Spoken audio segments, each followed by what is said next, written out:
Assalamualaikum warahmatullahi wabarakatuh. Ya, di pertemuan kelima ini di mata kuliah Komunikasi Strategi Dakwah, kita akan bahas tentang bentuk-bentuk etika komunikasi dalam Al-Qur'an ya. Mungkin yang sudah pernah ikut mata kuliah saya filsafat etika komunikasi, atau mungkin ada yang belum, di filsafat etika komunikasi juga ada sebenarnya materi berkaitan dengan etika komunikasi Islam. Ini lebih spesifik karena kita akan membahas dalam konteks komunikator dakwah, atau dalam ini adalah dai. Bagaimana etika-etika komunikasi yang tertera dalam Al-Quran, kita akan bahas sesaat lagi. Ya, ada 8 ya etika komunikasi yang akan kita bahas pada hari ini, yaitu yang keempat pertama adalah khaulan adima, khaulan baligha, khaulan karima, dan khaulan layina. Dan nanti yang kelima ada khaulan maisura, khaulan ma'rufan, khaulan sadidan, dan khaulan sakila. Ya, sebenarnya kalau kita bicara mengenai etika komunikasi dalam Al-Quran, banyak orang keliru ya menganalisa seolah-olah kemajuan dunia barat itu bertopang primer pada matematika, fisika, atau kimia. Padahal jika kita mau lebih dalam lagi menyelami, kita akan bisa mengetahui bahwa kemampuan luar biasa dunia barat dalam hal-hal ilmu alam itu berpijak pada kultur yang berabad-abad ya, berkaitan dengan pendidikan bahasa. Jadi dasarnya sebenarnya adalah pendidikan bahasa yang semuanya itu berakar pada filsafat Yunani, yaitu retorika ya. Sudah pernah dengar istilah retorika kan ya?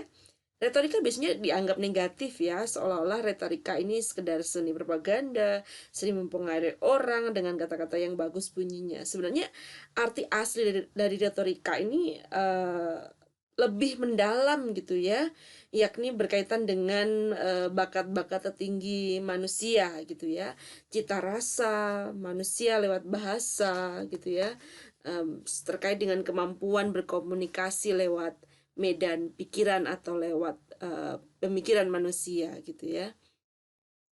Kalau Mangunwijaya dia mengatakan retorika menjadi mata pelajaran poros ya, demi emansipasi manusia menjadi tuan dan puan. Artinya tidak sekedar berkata-kata bagus, tapi ini adalah berkaitan dengan seni berkomunikasi lewat pikiran gitu. Nah,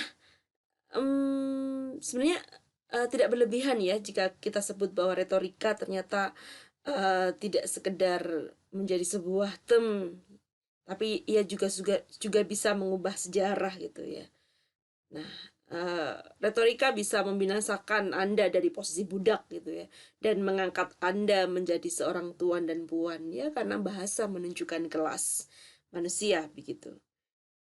Nah, di materi kali ini kita akan bahas berkaitan dengan bagaimana etika komunikasi dalam Al-Quran. Jadi bagaimana berkaitan dengan retorika-retorika ini dalam Al-Quran begitu.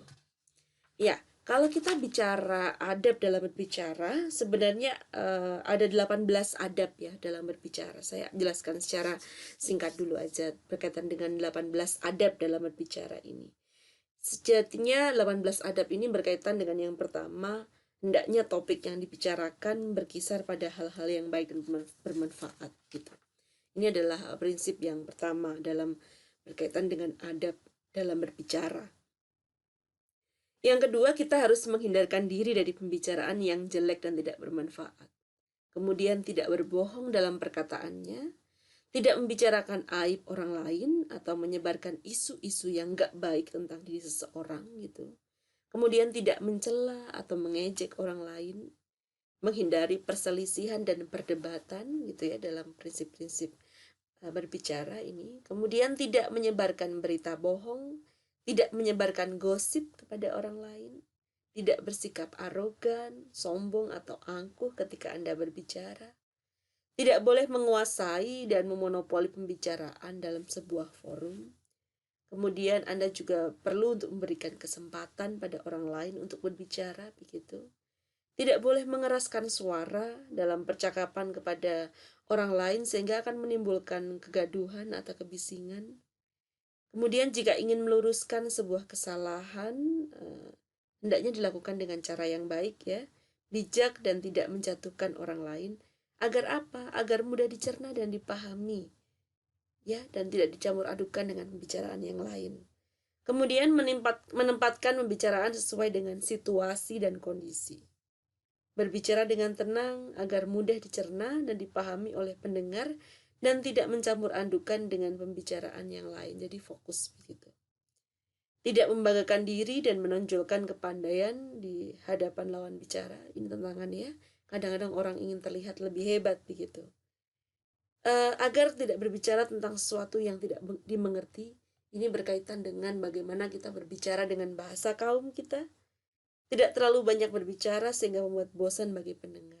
Lalu banyak berbicara itu akan membuat pendengar merasa bosan gitu ya. Bahkan Rasulullah mengatakan berhentilah berbicara sebelum orang lain memintamu berhenti berbicara begitu.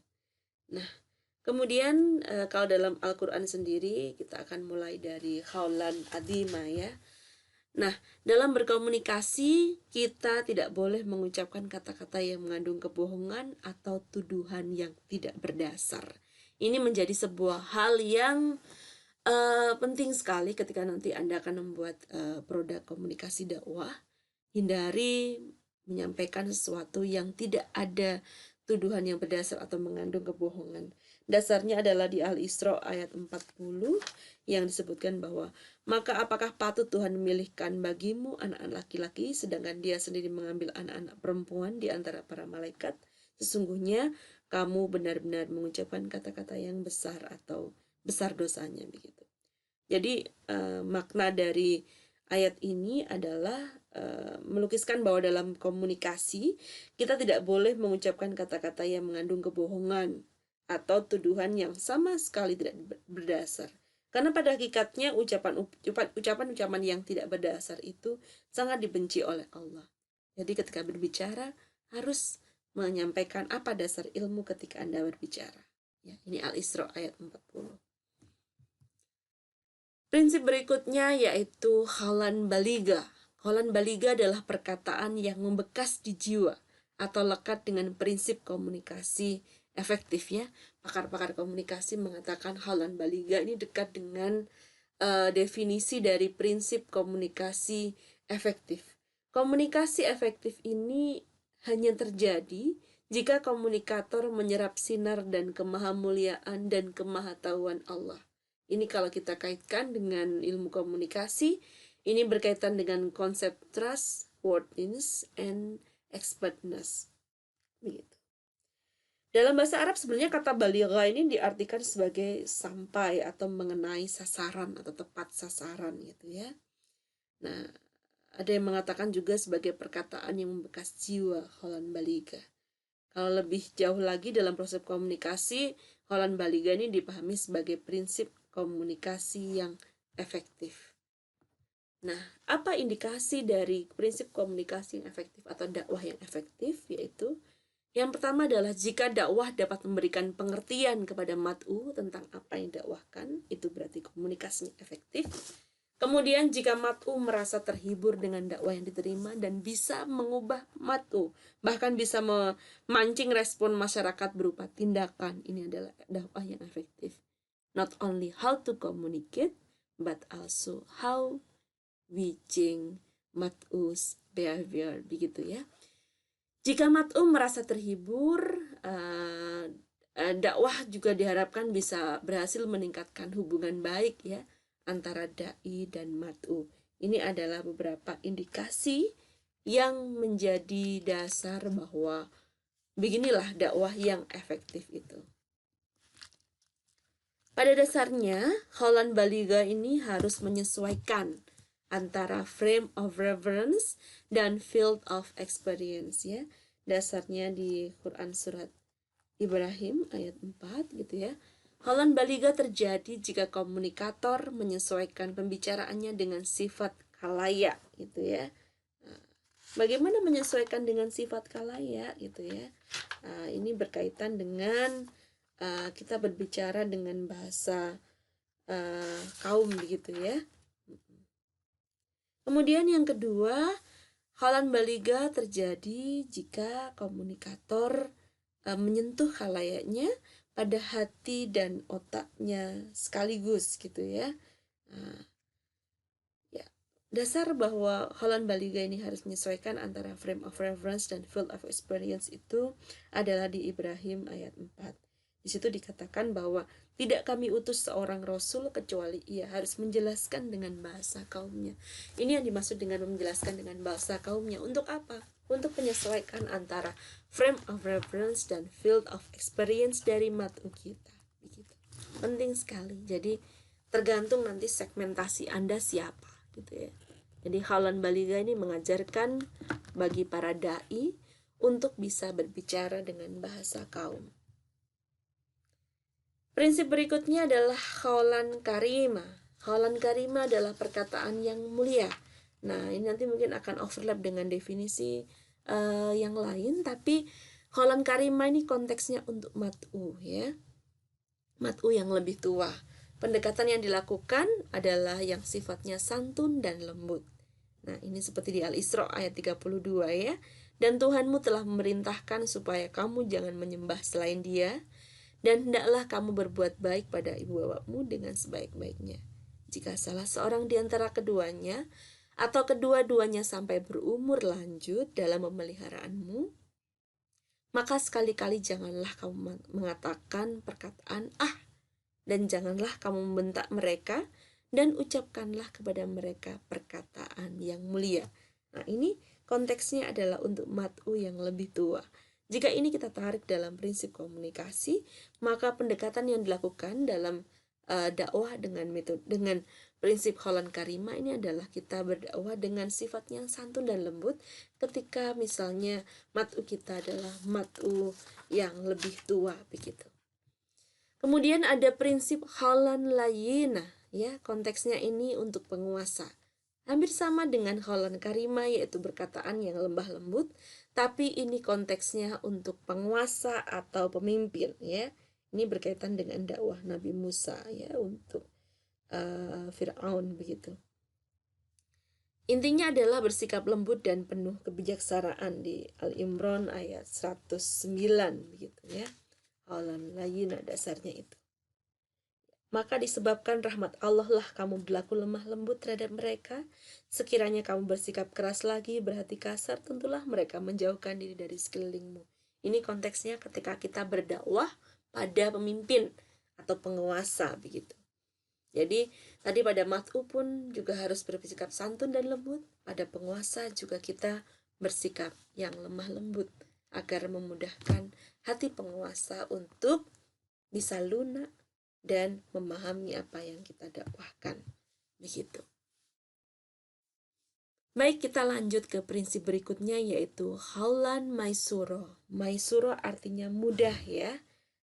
Lebih lanjut sebenarnya komunikasi dakwah dengan haulan maisuro ini dapat diartikan bahwa dai harus menggunakan bahasa yang ringan, sederhana, pantas atau yang mudah diterima begitu. Ini seperti yang disampaikan di Al-Imran 28, Al-Isra 28, mohon maaf. Dan jika kamu berpaling dari mereka untuk memperoleh rahmat dari Tuhanmu yang kamu harapkan, maka katakanlah kepada mereka ucapan yang pantas gitu ya. Jadi ucapan-ucapan pantas yang sederhana gitu ya. Untuk memperoleh rahmat dari Tuhanmu ini bisa dipahami dengan berkaitan dengan perintah mengucapkan kata-kata yang mudah. Sehingga ayat ini bagaikan menyatakan bahwa katakanlah kepada mereka, kepada mat'u, ucapan yang mudah untuk memperoleh rahmat dari Tuhanmu. Dengan kita mengucapkan kalimat-kalimat yang mudah, dengan bahasa yang mudah dipahami, itu akan mendapatkan rahmat dari Tuhan. Begitu. Oke, jadi ini berkaitan dengan haulan maisuro. Kemudian ada lagi haulan ma'rufan, yaitu pembicaraan yang memberi manfaat. Haulan ma'rufan ini diartikan sebagai pembicaraan yang memberi pengetahuan solutif gitu ya. Jika kita tidak bisa membantu secara material, kita harus membantu secara psikologis. Jadi ini yang menjadi salah satu prinsip dalam dakwah gitu ya. Sampaikan sesuatu yang memberikan pengetahuan dan menjadi solusi bagi permasalahan di masyarakat. Ini prinsip yang cukup penting. Haulan ma'rufan.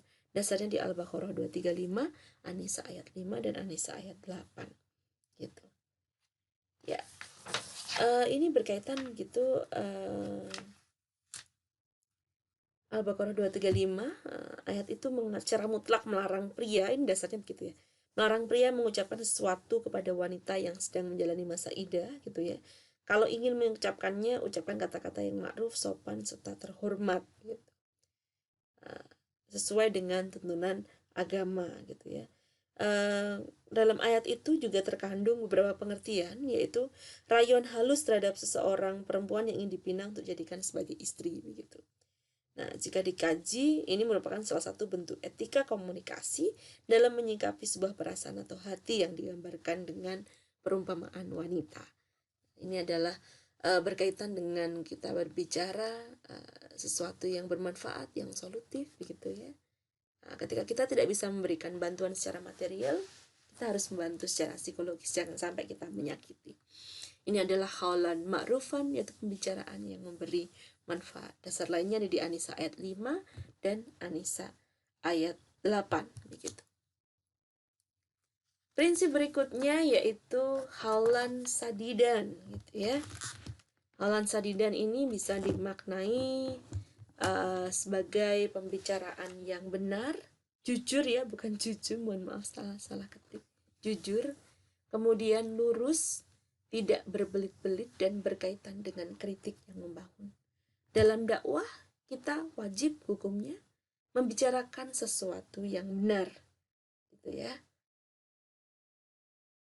Ya, seperti dikatakan di An-Nisa ayat 9, dan hendaklah orang-orang yang seandainya meninggalkan di belakang mereka ada anak-anak yang lemah yang mereka khawatir terhadap kesejahteraan mereka, hendaklah mereka takut. Oleh sebab itu, hendaklah mereka bertakwa kepada Allah dan hendaklah mereka mengucapkan perkataan yang benar lagi tepat. Ya, di situ sadidan sebenarnya juga dipahami sebagai istiqomah atau konsistensi ya. Ya, pada ayat ini juga berlaku umum ya, sehingga pesan-pesan agama apapun jika bukan pada tempatnya, dalam artian bukan pada tempat sasarannya, tidak diperkenankan untuk disampaikan. Jadi konteksnya memang harus perkataan yang benar dan tepat. Kemudian juga jujur gitu ya, tidak berbohong gitu. Nah, ini penting sekali gitu ya, ketika kita berbicara dengan bahasa yang jujur gitu ya, tidak bohong. Makna lain dari khaulan sadidan adalah ucapan yang jujur atau tidak bohong gitu. Karena kebohongan sesuatu yang sangat jelas-jelas dilarang dalam Al-Quran. Ini termaktub dalam An-Nahl ayat 105. Sesungguhnya yang mengada-ngadakan kebohongan hanyalah orang-orang yang tidak beriman kepada Allah, ayat-ayat Allah. Dan mereka itulah orang-orang pendusta.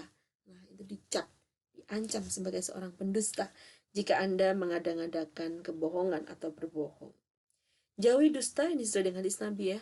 Jauhi dusta karena dusta akan membawa kamu kepada dosa dan dosa membawamu pada neraka. Lazimkanlah berkata jujur karena jujur membawa kamu kepada kebajikan dan membawa kamu kepada surga. Jujur lurus gitu ya. Dan tidak berbelit-belit ya.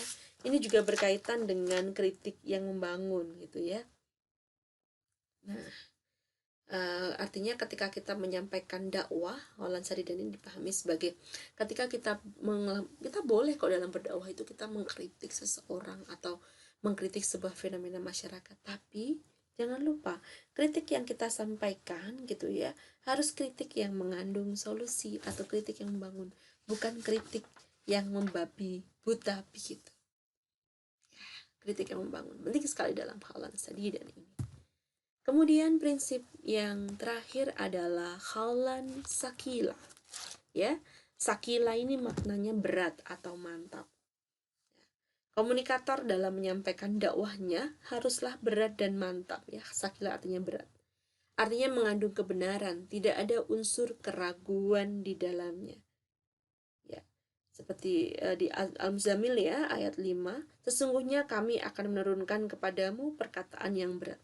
Al-Quran dipahami sebagai perkataan yang berat. Artinya adalah perkataan yang tidak mengandung keraguan. ya, artinya mengandung kebenaran, tidak ada unsur keraguan di dalamnya. Nah, dalam tafsiran ayat tersebut penggunaan kata sakila di samping mengisyaratkan kehadiran wahyu yang begitu cepat ya, juga kemantapan dalam wahyu itu gitu ya pada diri Nabi Muhammad SAW gitu ya.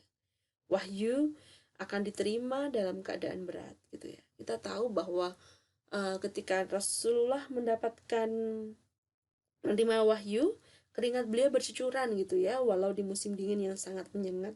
Bahkan dalam sekian riwayat disampaikan bahwa pada saat menerima wahyu, terkadang penerimanya Rasulullah dalam hal ini disertai dengan bunyi yang demikian keras gitu ya, bagaikan gemerincing lonceng di telinga, atau suara lebah yang menderu demikian berat yang diterima itu. Sehingga kadang pula beliau memerintahkan sahabat-sahabatnya untuk menutup wajah beliau, saking beratnya ya.